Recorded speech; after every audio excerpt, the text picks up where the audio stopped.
Bonjour, j'espère vraiment que vous allez bien, que vous avez démarré une excellente semaine et que la fête des travailleurs s'est bien passée. Je suis très heureuse de vous retrouver. Aujourd'hui, nous allons parler des IST-MST. Cela fait déjà 2 semaines que nous sommes en train de faire des enseignements sur tout ce qui concerne la femme et les problématiques qu'elle peut rencontrer sur le plan de la santé et qui peuvent nuire d'abord à sa santé et à son couple.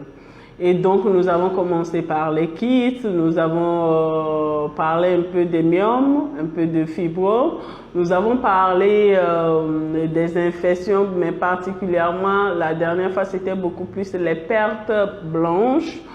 Et aujourd'hui, nous allons parler des infections, les IST-MST.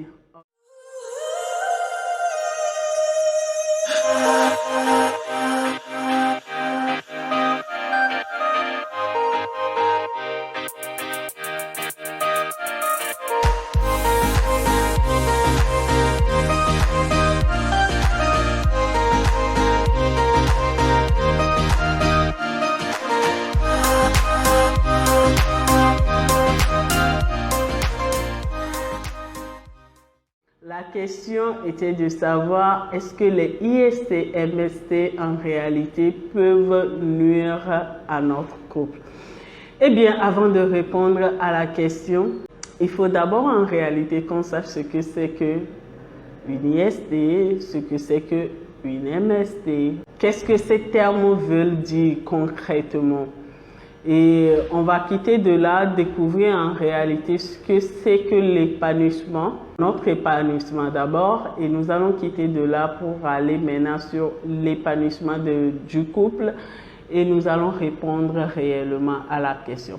Alors, d'ores et déjà, je me présente, je suis Valeska Tozo, je suis thérapeute holistique certifiée, je suis coach en épanouissement, j'accompagne tout le monde, mais les femmes en particulier, à pouvoir s'épanouir réellement, c'est sur tous les plans, ok? Et aussi à connaître leur conjoint de vie, le rencontrer, cheminer avec lui et vivre le bonheur conjugal dans leur relation. Aujourd'hui, nous parlons des IST-MST. Nous entendons en réalité par MST maladie sexuellement transmissible. Ok? Quand on parle de maladies sexuellement transmissibles, ce sont des maladies que nous rencontrons qui peuvent se transmettre par les rapports sexuels. Ok? Ça, ce sont des MST, les maladies sexuellement transmissibles. Moi, quand j'étais encore au collège, j'étais père éducateur et j'enseignais à mes camarades depuis la classe de 5e. Puisque j'ai été sélectionnée par un programme national qui formait les élèves en milieu scolaire afin d'éduquer d'autres élèves sur tout ce qui concerne les IST, MST et le sida à l'époque. Donc, c'est à ce moment-là que j'ai pris réellement le temps d'étudier en fait ce que c'est que les IST, d'étudier ce que c'est que les MST, et au fur des années, moi-même, avec ma formation, d'aller beaucoup plus en profondeur pour connaître ce que c'est que cette définition-là. Donc, je vais aller étape par étape pour vous permettre en réalité de comprendre un peu. Parce que les gens disent les mots pour le plaisir de le dire, mais ne comprennent pas grand-chose. Donc, prenez note, prenez un cahier, prenez un stylo. Et si vous ne voulez pas prendre ni l'un ni l'autre, prenez tout simplement le soin d'écouter et ça peut réellement vous aider. Donc, je disais, une MST, c'est une maladie sexuellement transmissible. On l'attrape lors d'un rapport sexuel. Ok? Mais une IST, c'est une infection sexuellement transmissible. Je m'explique. La nuance entre l'IST et l'MST en réalité, c'est que très souvent, avant qu'on arrive même à l'étape d'une maladie, c'est qu'il y a une infection à la base qui a causé cela, ok? La personne manifeste plusieurs signes, c'est qu'il y a un virus à la base. Le virus, en réalité, a créé l'infection. Et l'infection, au fur et à mesure qu'on ne l'a pas soignée ou qu'on l'a mal soignée, se développe en réalité et manifeste des signes. Et au fur et à mesure, on se rend compte que on est en face réellement d'une infection, d'un virus qui a réellement pris place. Ok? Donc, la nuance entre une IST et une MST, c'est que quoi? Quand une maladie sexuellement transmissible, c'est qu'à la base, en réalité, tu avais une IST. À la base, en réalité, tu avais une infection, ok? À la base, en réalité, c'est que il y a eu un virus qu'on n'a pas pris réellement le temps de peut-être soigner. La dernière fois, quand je faisais l'enseignement sur les pertes blanches, j'ai soulevé un aspect qui était très important. Je vous ai fait savoir que quand vous découvrez que vous avez des pertes blanches, ne faites pas de l'automédication. Oh, tout le monde utilise le Yoni Pill. Je vais utiliser le Yoni Pill. Tout le monde utilise 4 côtés, donc je vais utiliser les 4 côtés. Tout le monde utilise quoi encore? La mousse, donc je vais utiliser la mousse. Non. Il ne s'agit pas de cela. Donc, je vous ai fait savoir cela dans la vidéo précédente. Si vous ne l'avez pas suivi, allez suivre tout simplement. Donc, si par exemple, la personne a fait une automédication et en faisant l'automédication, l'infection n'a pas été touchée. C'est-à-dire que quand tu es allé pour faire l'automédication, peut-être les symptômes qui se manifestaient en réalité ont été soignés, tu ne te grattes plus, peut-être tu n'as plus de perte, mais en réalité, le virus n'a pas été tué. Et quand le virus n'est pas tué, ça prend du temps. En réalité, ça commence à se développer, ok? Et quand ça commence à se développer, tu vas voir que la récidive sera encore plus forte parce que ça reviendra sous une autre forme et les symptômes seront grands. C'est en ce moment que cela devient réellement une maladie. C'est en ce moment que l'IST, l'infection, le virus qui était là, devient réellement une maladie parce qu'il y a une récidive. Cela est revenu plusieurs fois parce que l'infection à la base n'est pas tuée. Et donc, j'espère que sur ce côté-là, vous comprenez la nuance qu'il y a entre une IST et une MST. Donc, comme je disais, la question était de savoir est-ce que les IST, MST peuvent nuire à notre couple. Quelqu'un va me dire, oui, j'ai compris ce que vous avez dit, j'ai compris que voilà, il y a une infection quelque part, il y a une maladie d'une autre part. Quels sont les différents types d'IST? Pour découvrir en réalité que tu as une IST, il faut savoir faire une analyse ou un bilan ou encore un dépistage, ok? Et dans l'analyse, on peut te conseiller soit un PV, on peut te conseiller, si cela te gratte beaucoup, on peut te conseiller en fait l'échographie, on peut aussi te conseiller en fait voilà l'IRM pour mieux décerner en fait. Mais très souvent, c'est les PV, c'est les échographies et tout pour savoir en réalité de quel IST tu es en train de souffrir. Et c'est là qu'on va découvrir le virus ou l'infection à la base. Donc, si la maladie se présente en réalité comme la chlamydia se manifeste par des plaies, la personne se gratte et c'est vraiment saignant. Mais le virus, en réalité, à l'origine de la chlamydia, c'est la chlamydiose. Ok? L'infection à la base, c'est la chlamydiose. Et quand tu découvres la chlamydiose, il y a un traitement spécifique pour cela. Ce n'est pas le traitement que l'autre a pris que tu vas prendre, non. C'est pourquoi c'est important en réalité d'aller à l'hôpital et de découvrir réellement ce de quoi on souffre. Parce que c'est ça qui va aider le spécialiste à mieux te soigner. Un autre exemple, c'est que tu peux aller à l'hôpital, que tu sois un homme ou une femme, très souvent chez les hommes, tu découvres que tu as la gonococcie. Mais le virus ou l'infection à l'origine de la gonococcie s'appelle la gonorrhée. Ok? La gonorrhée. Ok? Vous allez, on vous dit c'est une levure bourgeonnante, vous allez, on vous dit que c'est la trichomonase, vous allez, on vous dit que c'est le chlamydia, vous allez, on vous dit ceci, cela. Tout ça pour vous dire en réalité qu'il y a toujours une infection à l'origine. Allez faire votre prélèvement vaginal quand va sortir le résultat. En fait, le traitement que va vous imposer, en fait, soit le gynécologue ou le thérapeute chez qui vous allez amener votre bilan de santé va réellement vous aider à tuer le virus là à la base.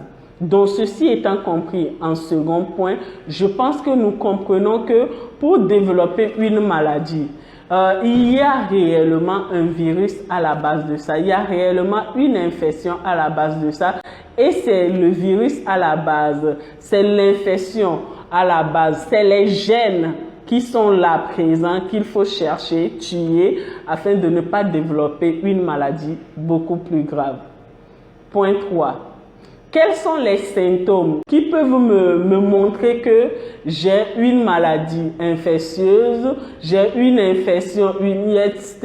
Quels sont les symptômes en fait qui peuvent me montrer cela? Les symptômes sont différents. Je me rappelle en 2003, j'ai travaillé dans un centre médical et à l'époque, c'était beaucoup plus de la médecine traditionnelle, mais nous, on s'occupait réellement uniquement de soigner les infections.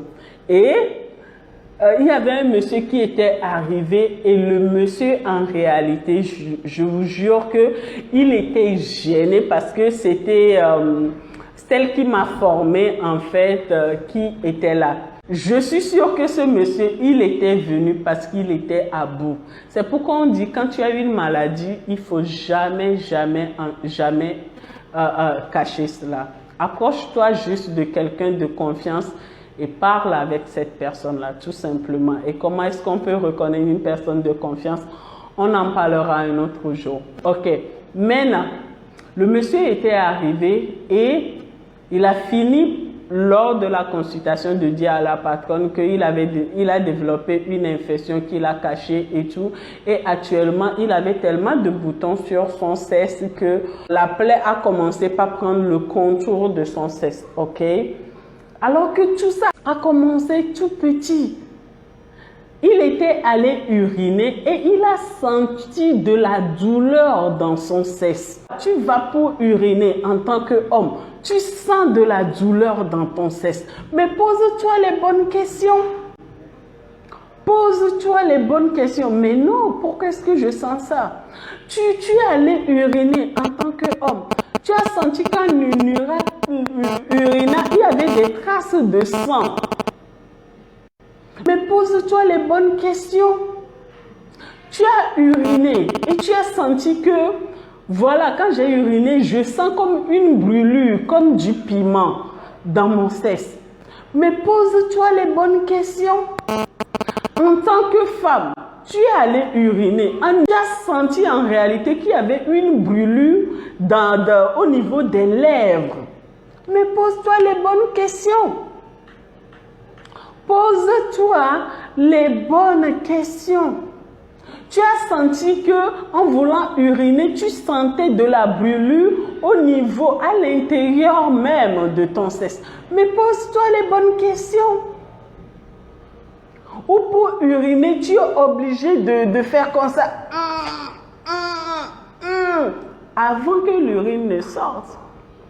Et que ça te fait mal. Pose-toi les bonnes questions. En tant qu'homme, tu te réveilles et tu vois qu'il y a un liquide blanchâtre qui sort de ton sexe. Mais pose-toi les bonnes questions. Rends-toi à un hôpital. Fais une consultation. C'est important. En tant que femme, tu as découvert que, outre les pertes normales, c'est pourquoi j'ai pris le temps la dernière fois de vous enseigner sur les pertes. outre les pertes normales que tu dois avoir, tu as remarqué que tu as des pertes plus abondantes et que en réalité, voilà, elles sont non seulement abondantes, mais elles ont des dépôts sous forme de lait caillé, ou encore que tu te grattes, ou elles ont une odeur et une couleur vraiment qui n'est pas supportable. Mais pose-toi les bonnes questions.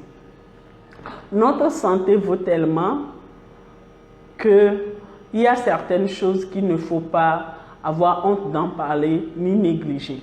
Très important, s'il vous plaît. Alors oui, les signes sont multiples selon le virus à la base de l'infection. Mais il y a plusieurs signes qui se ressemblent qu'on peut retrouver. Comme je l'ai dit, les pus, les démangeaisons, les boutons, on peut les retrouver, les traces de sang dans les urines, les brûlures à l'intérieur, que ce soit l'homme ou chez la femme, la difficulté à émettre l'urine qui sont présentes. Et ce sont des choses en réalité qui sont des symptômes qu'on peut retrouver chez une personne qui développe des signes d'une infection. Très souvent, chez l'homme, chez certains, ça dépend de, comment je peux dire ça, ta sensibilité. Il y a certains, leur sensibilité est tellement présente que quand ils ont une infection, ils sentent ça tout de suite. Mais chez d'autres, non. La maladie a déjà pris place ou l'infection a déjà pris place des années même avant. Et c'est maintenant qu'ils sont en train de manifester. C'est pourquoi je dis, faites très très attention à cela. La maladie est là ou l'infection est là depuis, mais c'est maintenant qu'ils sont en train de manifester cela. Faisons très très attention à cela, puisque notre santé en dépend. Quand tu vois un symptôme, rends-toi à l'hôpital et fais une analyse qui peut t'aider et on va te prescrire. Et si tu ne veux pas forcément aller en parler, t'excuser, nous sommes là pour vous accompagner, pour vous aider et pour vous écouter. Ok?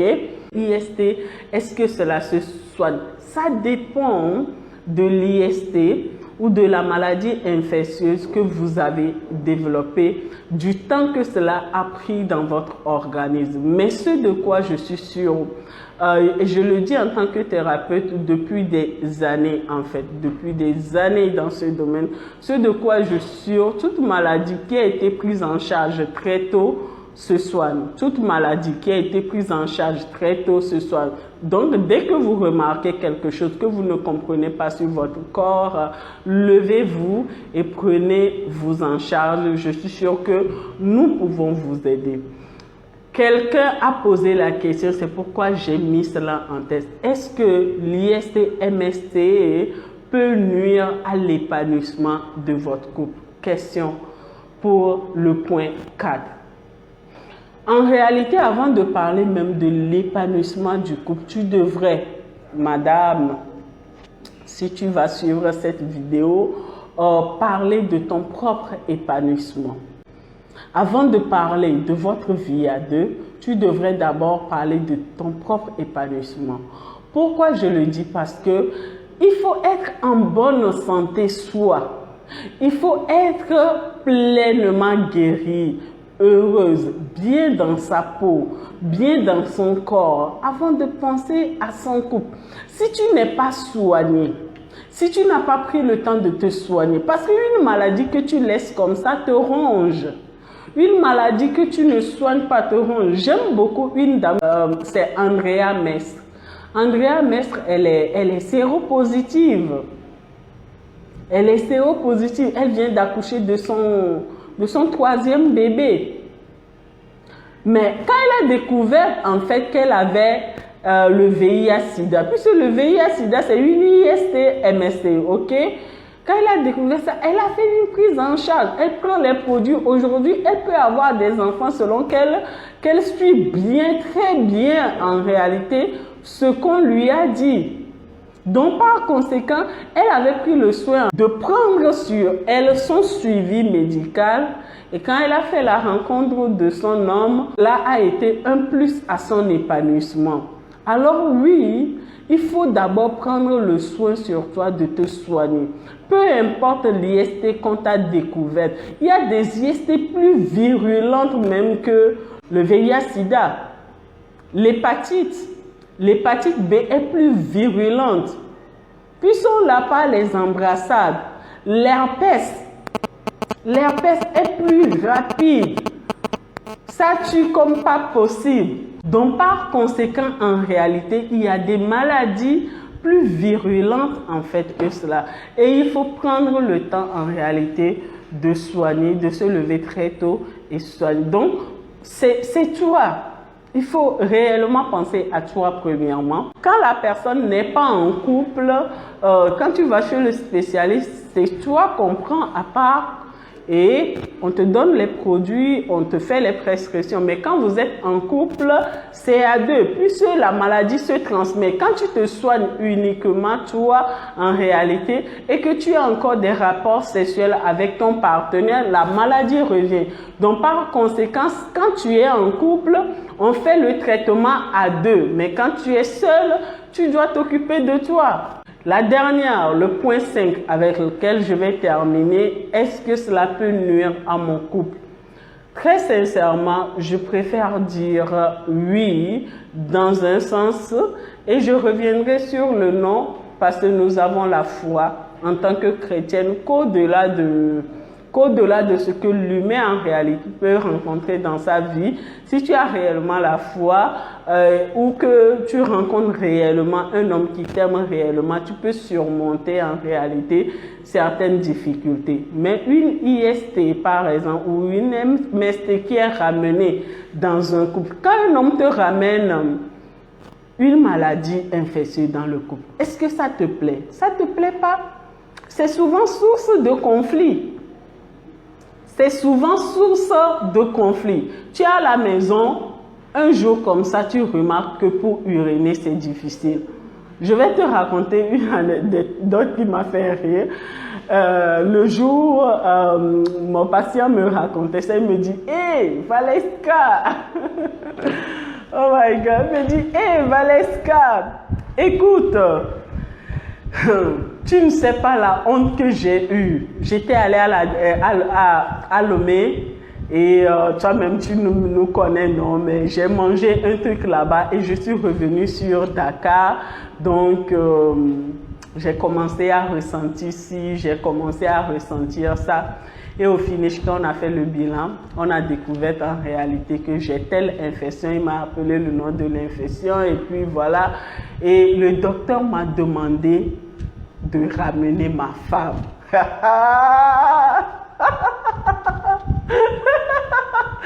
Le docteur m'a demandé de ramener ma femme. Et c'est là le gros du problème. C'est là le gros du problème, Valeska. Ce que j'ai commis à Lomé là, cela est l'infection que j'ai eue. Cela ne m'a pas donné plus de poids lourd que le fait d'aller appeler ma femme afin qu'elle découvre que j'ai été d'abord infidèle et ensuite que je lui ai transmis en fait une maladie. Il dit la honte de ma vie. La honte de ma vie. Quand il me racontait ça, lui-même, il rit, il me dit, hey, moi, je suis allé manger un poisson à Lomé qui m'a laissé les arêtes dans la gorge. Juste pour rire. Je suis allé manger un poisson à Lomé, ça m'a laissé des arêtes dans ma gorge. Et depuis lors, même pour tromper ma femme, c'est un problème. Est-ce que tu es content quand ton mari te ramène une IST à la maison, une infection?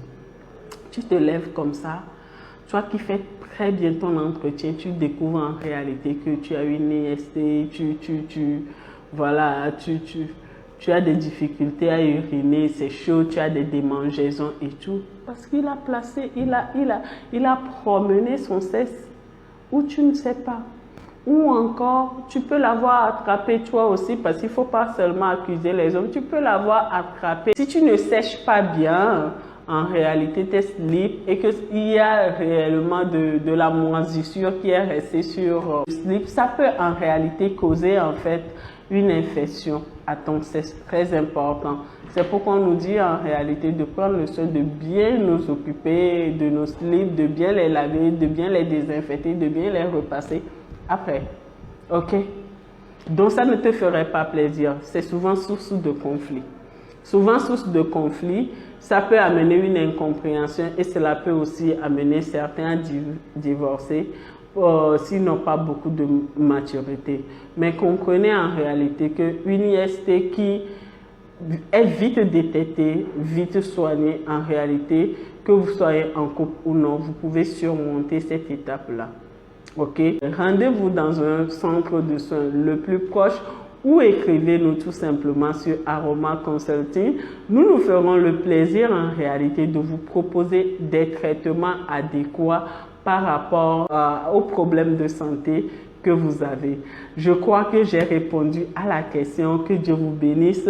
Si vous n'avez pas compris, prenez juste le temps de suivre en réalité ce live-là en replay et cela va beaucoup vous aider. Que Dieu vous bénisse. On se retrouve demain pour un autre thème. Bye!